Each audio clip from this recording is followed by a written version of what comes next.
All right, everybody. Welcome to PHG's Native Trees, Planting, Maintenance, and More webinar. I'm your host, DJ Sheckelhoff of PHG.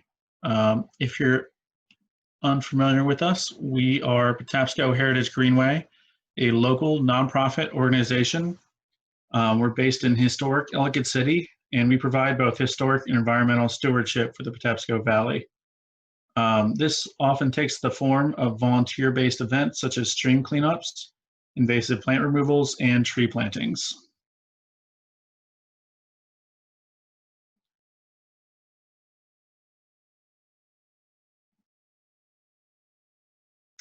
One moment. Okay, so today we are going to talk about a couple topics here that can get you started planting your own tree. First off, we're going to talk about picking the right tree. And then we're going to talk about finding the right place for the right tree. And finally, we're going to talk about caring for your tree once it's in the ground so you can make sure that it reaches maturity and grows to be a full, beautiful tree.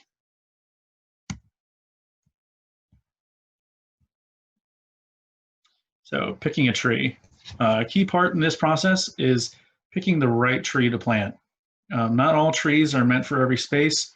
And while we want to plant as many trees as possible these days, picking the right species is very important to maximize effectiveness and to support your local ecosystem. A little bit of trivia here. On the right, we have the Maryland Parks logo, and that is a leaf of a white oak, our state tree, and excellent example of a native tree.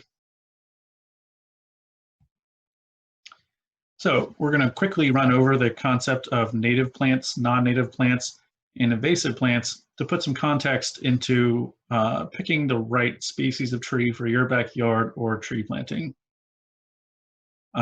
If you attended our invasive plants webinar recently, you may have already gotten these concepts, but I want to make sure everyone has a general understanding of what these mean and how it relates to our process here. So native plants are plants that have been a part of a balance of nature and developed in an area over hundreds of thousands of years.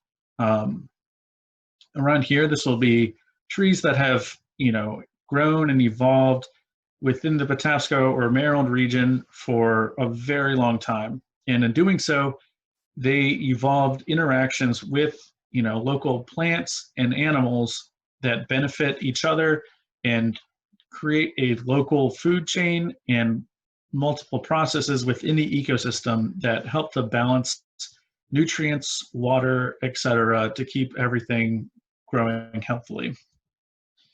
So non-native plants are plants that have been introduced to an area outside of its natural range. This can happen intentionally through efforts in landscaping, gardening. A lot of times humans have intentionally introduced non-native plants for one reason or another, or sometimes it happens accidentally with plants or animals catching a ride on various transportation, cars, planes, boats. A lot of times it can happen much easier than you think it would. Now, invasive plants are non-native plants that are new to an area, but also have the potential to grow very quickly and spread to the point of disrupting local plant communities or ecosystems. These plants are new to an area and grow unchecked with no native predators, etc., and will grow to the point of overwhelming their local counterparts and preventing them from doing the ecosystem balancing that they normally do. So a great example, as I mentioned, of a native tree to Maryland is the white oak. You can see the acorn and leaf here on the right. And this tree performs many important functions in the local ecosystem. The leaves tend to decompose slower than other trees you see around Maryland, and this helps protect the soil. It leaves a leaf blanket on the understory for a longer period of time and reduces the amount of soil erosion you'll see in forests. That slower decomposition also provides a more steady source of nutrients as these leaves gradually make their way into local waterways and decompose. Acorns are also a major impact on the local ecosystem and can provide a source of food for a multitude of birds, squirrels, rabbits, foxes, and even deer, can sometimes subsist on acorns in their diet. A couple other native trees to Maryland. We have the red maple, the black walnut, pictured here on the right. Those iconic seed pods that give off a very distinctive smell. You got the box elder, you got the sweet gum, as mentioned. We mentioned the white oak, and we also have a link here to DNR site with a good list of additional trees native to Maryland. So on the other hand, we have invasive trees. Here's an example of the princess tree. This is an invasive species that has unfortunately been introduced to the Maryland area.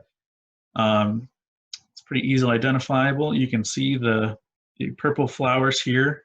You can also see a lot of seed pods on these branches. This allows the tree to produce dozens to hundreds of seeds each season, depending on the size of the tree. If you encounter one in person, you may notice that the stems and branches of this tree are actually hollow. And while they're not particularly strong and dense like most native Maryland trees, this allows it to grow very quickly, and it's very hard to kill off once established. As opposed to the white oak, which I mentioned performs many services in the local ecosystem. This tree provides no food or otherwise that native animals can eat and can overwhelm its native counterparts and reduce, what they can do for the ecosystem. So next up is picking a location for your tree planting. As they say, location, location, location. There are a handful of factors here that you're going to want to keep in mind when you're planting a tree, whether that's in your backyard or otherwise. You're going to want to monitor dry versus wet conditions, shade versus sun. And you're going to want to keep in mind future root space and future canopy space as your tree matures. So dry versus wet. While all trees do depend on water access, different trees have adapted to thrive at different levels of wetness. When a tree is in ideal wetness for its adaptations, it will be able to compete better against other plants and do well in that situation. To determine this, you're going to want to observe the area on a case-by-case basis and determine what areas are drier and wetter in your location. As you can see here on the right, this is a common tree planting site for PHG. We've been planting and maintaining trees here for a number of years. But if you look, the field has a number of hills and ridges. Anything that's up or high on that hill is more likely to drain quickly and dry out faster than other areas under regular rainfall conditions, whereas areas that you can see lower or maybe in kind of a gully or valley formation tend to absorb more water during rainfall, and these will stay more wet and moist under regular conditions. A good example of a local Maryland tree that is very drought resistant is the eastern redbud. Does well in dry conditions, while the river birch would prefer to be in a more moist soil. Next up, we have shade versus sun. Just like water access, different trees thrive in different amounts of sunlight. All trees, of course, need sunlight, and they're going to grow and try and maximize their exposure to it. But some trees have evolved, varying levels of shade tolerance. Thing to keep in mind, the lesson I've learned over the years is, a lot of times we're in a certain daily routine and we see a spot every day that we think is perfect for a tree. Every day before you go to work, it's always sunny in this spot and it looks great. Although you're going to want to gauge this site really throughout the day. You never know. Sometimes these sites, you go to work and an hour later, some trees nearby or some other structure will put this spot in the shade in a short amount of time. And really throughout the day, it averages a lower sunlight than you would expected. A very popular Maryland tree, the red maple, is a good example of a shade-tolerant tree that you can plant, whereas the black gum is a tree that's going to want more full sun.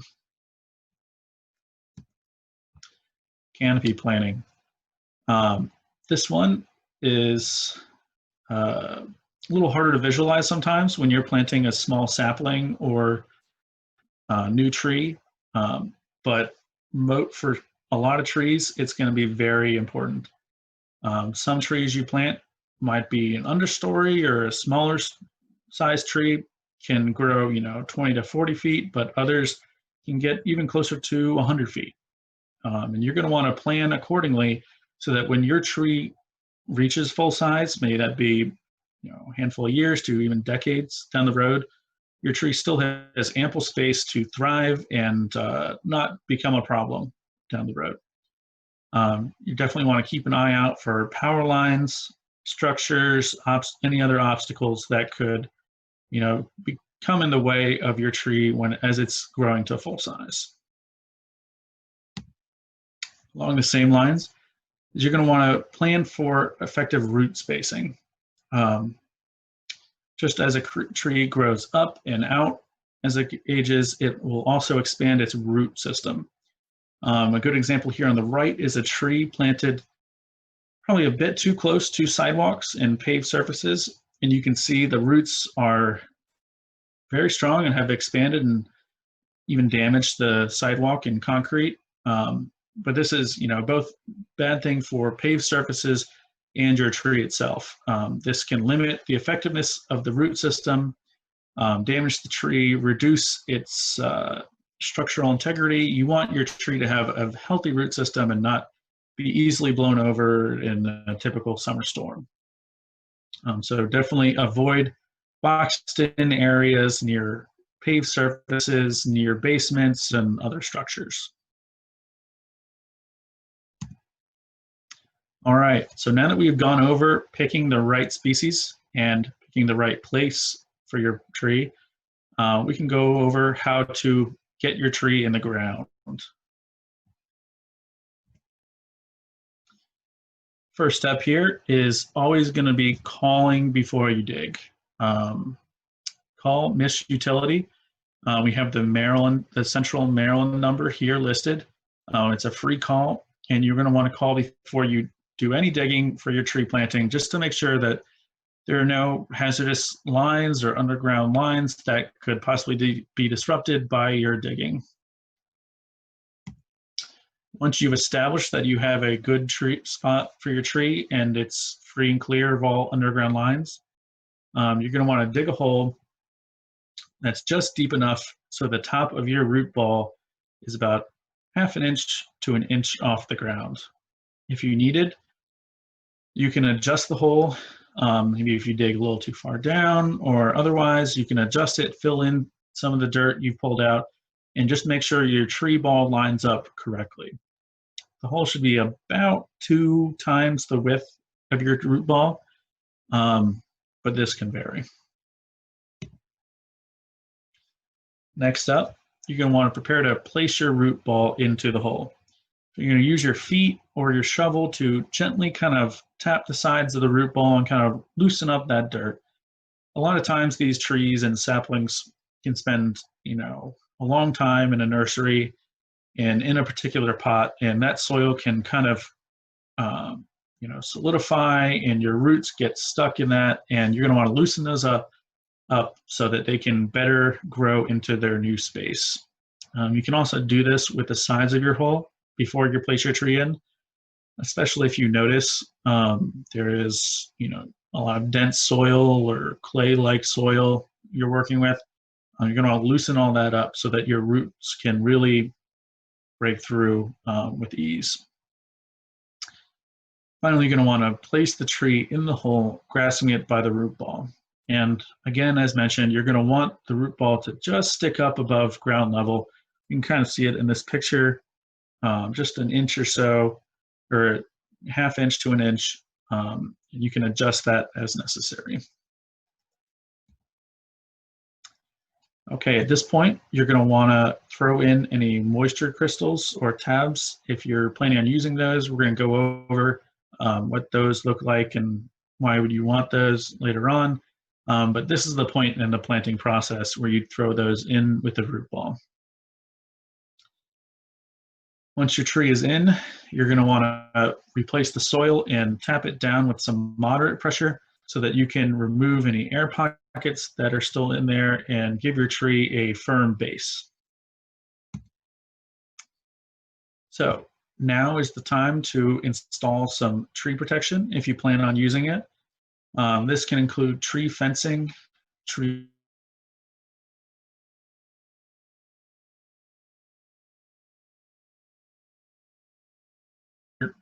caging, and ties. You can see a good picture here on the right of some tree caging. You're going to want that to be about 5 or 6 feet tall, depending on what you have available, but plain chicken wire is good, and this will help keep trees from being damaged from deer browsing, particularly, and allow them to grow healthily.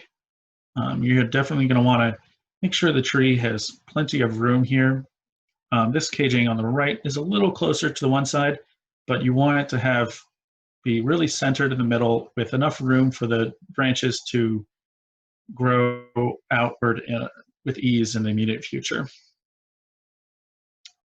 Next, you're going to want to plant a stake next to your tree. Give it a little distance, probably closer to the edge of the hole you dug. And once that stake is firmly in place, you can tie off your tree caging to that.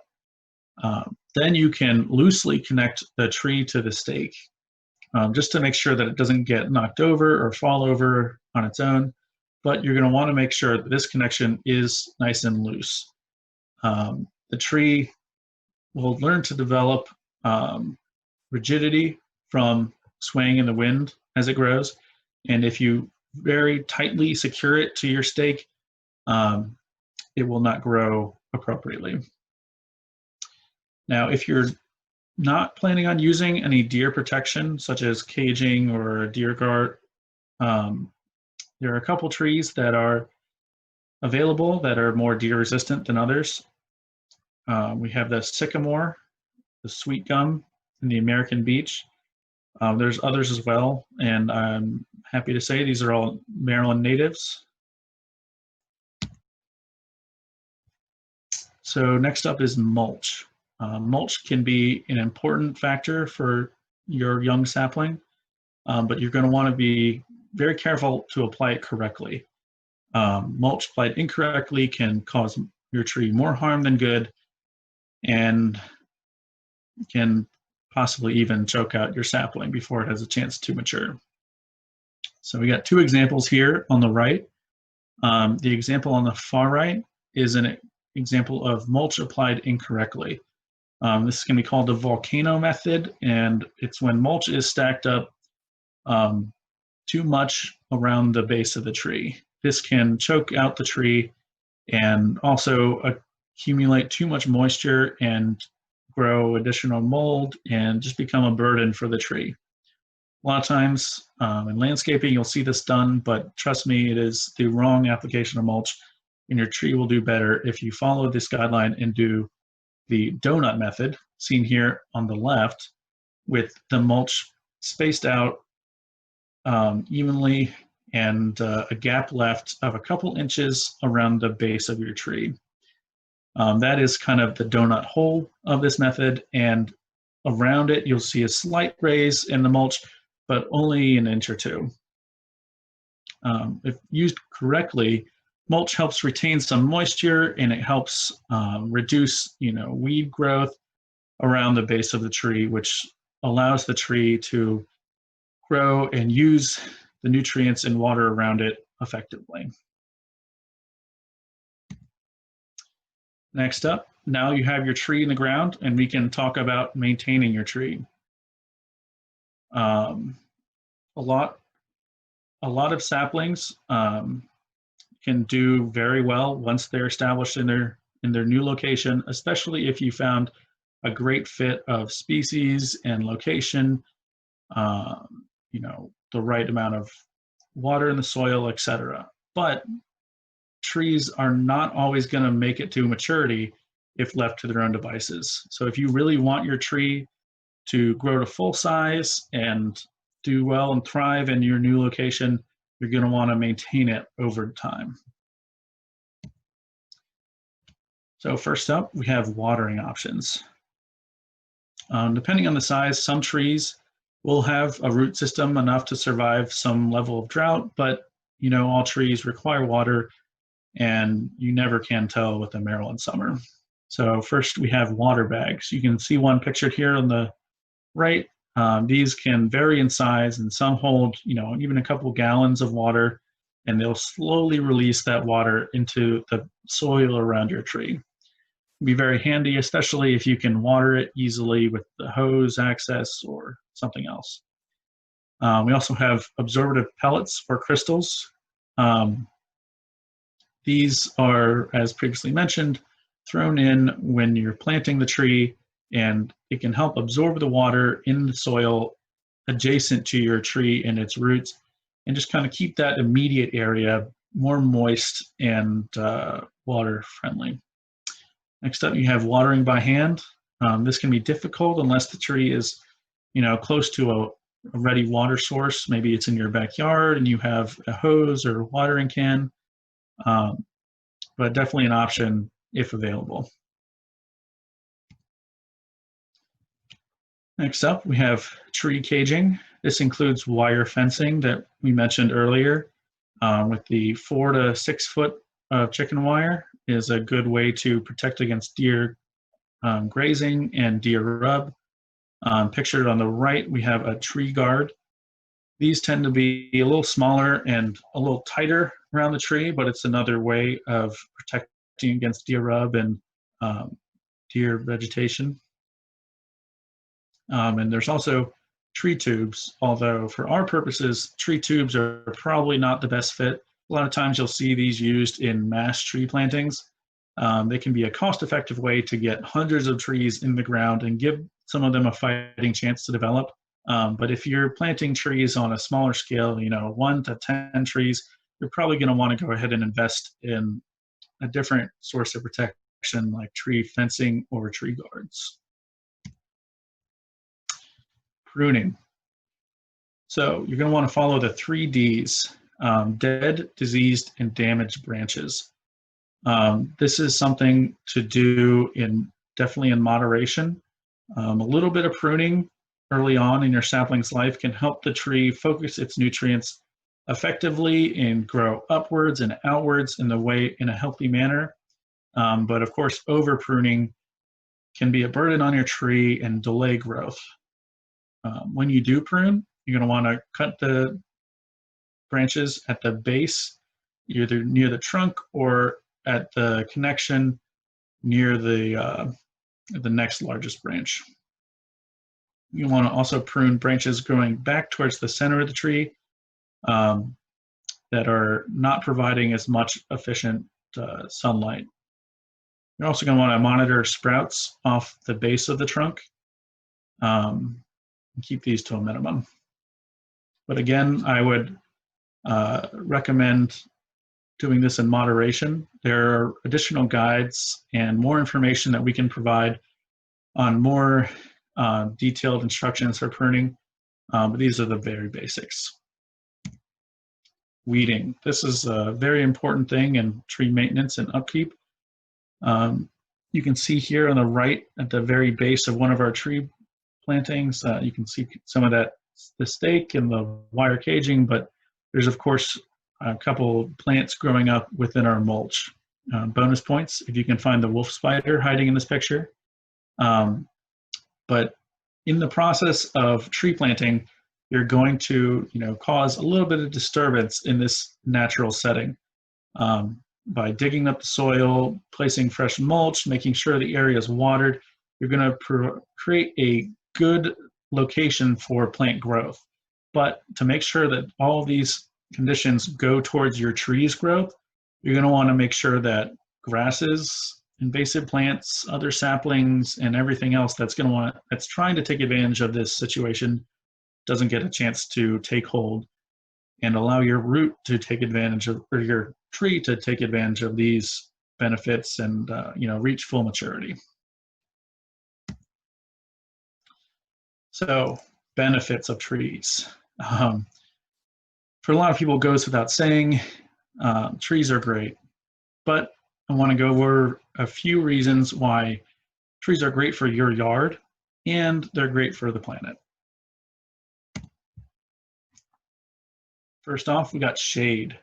Who doesn't love reading a book under a tree on a warm summer day with a little bit of shade to help cool you off? Oxygen, always a good thing. We like breathing oxygen. Energy saving costs, both in summer and winter, can reduce the cost of heating your home and cooling it. It can even be a windbreak in summer and winter. Privacy. Trees can be a natural way, rather than putting up a big fence and dealing with that. A tree can, kind of shelter off your backyard and your property and giving you a little more privacy. It can also buffer sound a little bit if you have busy roads near you. They can increase property values, always a good thing, and definitely reduce and prevent erosion. With stormwater management becoming a bigger and bigger thing nowadays, you're going to want to prevent erosion in your yard, and trees can be a major factor in doing that. Not to mention the views. Who doesn't love a gorgeous tree in your backyard or in your location to look at throughout the seasons? Planting a tree can not only benefit you and your property personally, but it can be one of the best ways to fight climate change. So again, oxygen, very important component of our atmosphere and our climate. We need trees to keep producing oxygen for us to breathe, especially with pollution rising and everything. It's never been more important. Trees are also a great carbon sink. With global warming and increasing greenhouse gases, trees are excellent at sequestering carbon as they grow. They can pull it out of the atmosphere and store it in their trunk and everything, and keep it from harming our atmosphere even more. They also assist in water cycling, soaking up water from the ground and using it and keeping it moving through the water cycle. They can provide natural localized cooling for areas and forests, particularly benefiting local fauna and animals as well as us as we're hiking through the Patapsco. Help stabilize the local ecosystem, can reduce and prevent erosion, and of course, always love the views. Studies show that trees in your yard can help reduce up to 20 to 50% of household heating costs. And who doesn't want to see their electricity bill go down? So always a good thing. My favorite quotes here: "A society grows great when we plant trees whose shade they shall not ever sit in." Just a good reminder that even if a tree might not grow to maturity in our time, it can be great for someone down the road, whether that's our children or our descendants or anyone else. It's always a good thing to have more trees, and now is the time to plant them. All right, we've got some additional resources here. The University of Maryland Extension has some good information on trees and shrubs. There's a list from Maryland Department of Natural Resources on recommended native trees to Maryland. The Plant Invaders of the Mid-Atlantic also has a list of native alternatives to invasives. And the Department of Natural Resources also has a good resource on additional tree planting information. This PowerPoint will go out to people as well. So don't worry, we'll send this to you and it'll include these links. All right, so now if anyone has any questions, please feel free to share those in the Q&A section of Zoom.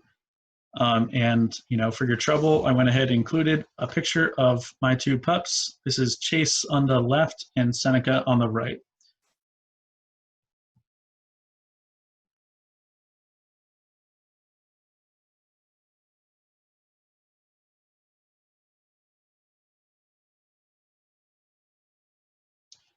Hi, Dawn. Where do you recommend buying your trees is the question. I would recommend any local nursery, anything you can find locally. But again, the important part is to make sure that you're sourcing native trees. Local nurseries generally will have these in stock and can even help point you out to the right species.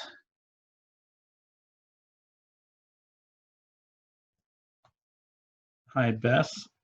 Pawpaws that's another great example of a native Maryland tree. Another good one to plant, tend to be on the smaller side. So, maybe it works if you have a little less space, but a good example of a native Maryland tree you can plant.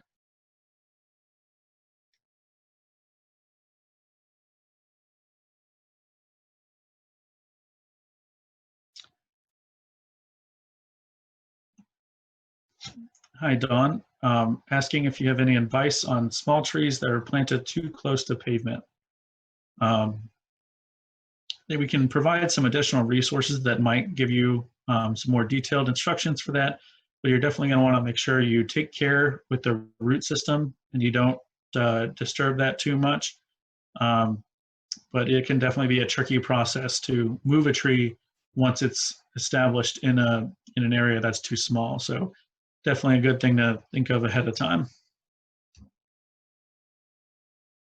if at all possible.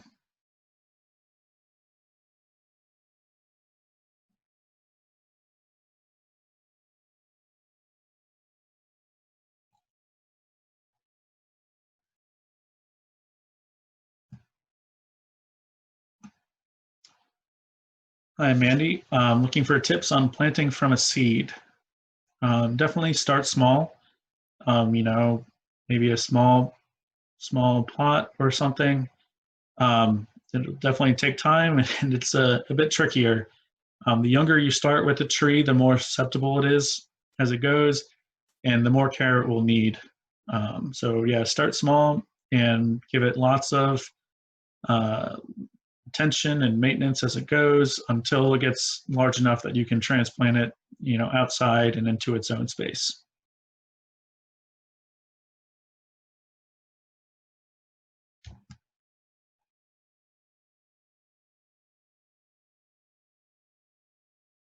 Thank you, Dawn. And thank you, Beth.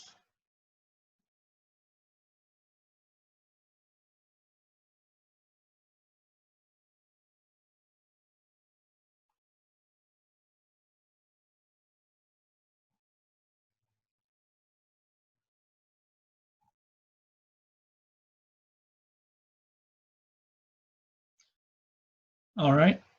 If there are no other questions here, we can go ahead and wrap up. Thank you, everyone, for attending. If you have any information, feel free to contact us at Patapsco Heritage Greenway, info@patapsco.org. Our website is patapsco.org. Pretty easy to remember. Make sure you follow us on social media. Feel free to visit the website and feel free to send me any additional questions you have. I will be following up this webinar with an email, sending out the PowerPoint, and a recording of the webinar itself. If you have any other questions or if you missed anything, feel free to reach out. And thank you, everyone, for attending.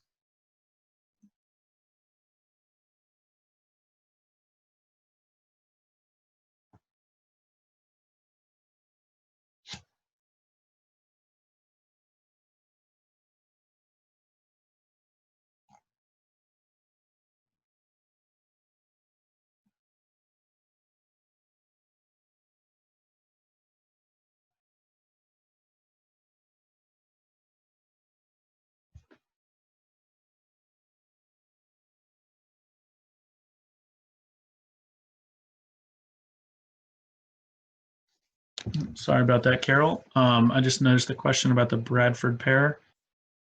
Um,